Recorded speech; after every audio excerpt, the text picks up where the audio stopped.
Hi guys, my name is Emily, and today I'm going to be reviewing Valley of Embers, the first in the Land-Kissed saga. This is a self-published book by Steven Kelliher, and I was sent this book by the author in exchange for an honest review. So I'm going to share with you the blurb on the back of the book because this is what drew me in to accepting a review copy. For hundreds of years, the flame-wielding embers have been the last line of defense against the nightmare creatures from the world apart. But the attacks are getting worse. Cole Reyna guards the last lake from the terrors of the night, but he fears for his people's future. When Cole is wounded by a demon unlike any they have seen before, the Ember folk believe it is a sign from an ancient enemy returned, a powerful sage known as the Eastern Dark. Cole has never trusted in prophecy, but with his people hanging on the precipice, he reluctantly agrees to lead the valley's greatest warriors in a last desperate bid for survival. Together, they will risk everything in search of a former ally long thought dead.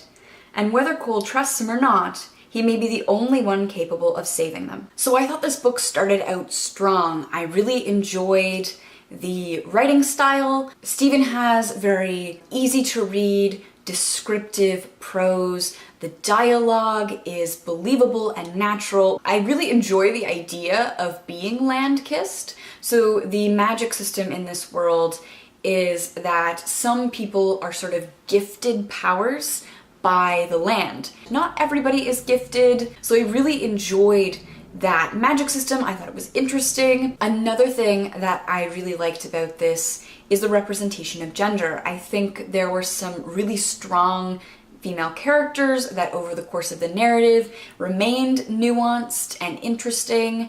There's a valuing of stereotypically feminine qualities in terms of people being fakin who have sort of healing and prophecy powers. And I thought that was interesting to have these sort of more feminine roles as a gift for everybody, and then you have female embers. So you see these sort of powers that could fairly easily be gendered appear in people of both genders. I really liked that aspect of the text. I can see how these characters are compelling to follow. I can see how the magic system will grow and develop. I think the ideas there are really good and can support another couple books. The one thing that I didn't like though was that I feel like I had to work too hard to get some of this stuff. Obviously, Steven's style will grow and change as he gains more experience, but I feel like this text could have benefited from some sort of framing. So there's a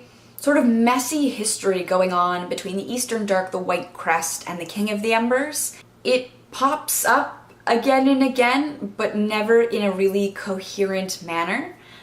You really have to work for that history, and I feel like that history is so important for shaping the current narrative, for Cole's journey, the reason for going on that journey. I feel like some sort of framework involving that history, a poem at the beginning of the book, a prologue with the history, some sort of campfire song right off the bat, just something to give us the history all in one blow would have been helpful. I mean, by no means is that a fatal flaw for a text, but it would have made getting into this world a lot easier if there had been some sort of framing device. The other thing that I noticed about this book is that there were repetitions, but repetitions without a difference. For example, there was the initial town meeting that Cole attended, and Cole was our narrative perspective at that point in time, and so Cole went through the people in the room and sort of introduced them, gave us a little information about each person. Then later, Lynn attends a sort of secret meeting with a lot of the same characters,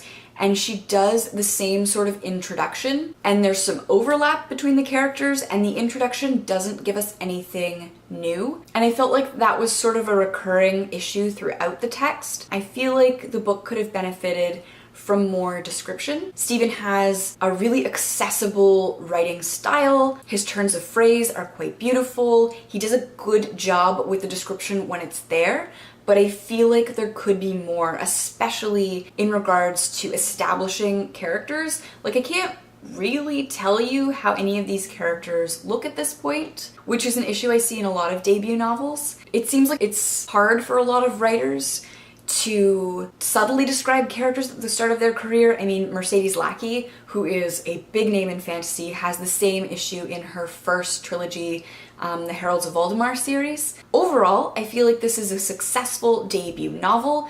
I feel like Steven has a lot of promise as a writer.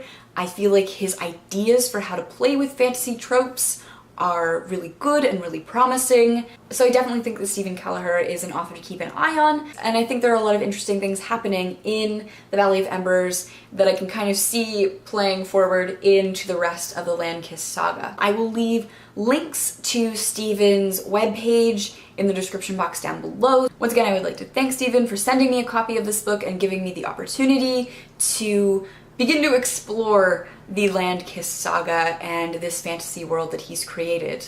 As usual, you can chat with me in the comments down below and connect with me on my social media, links for which are always in the description box. Thank you so much for watching, and I will see you soon. Bye!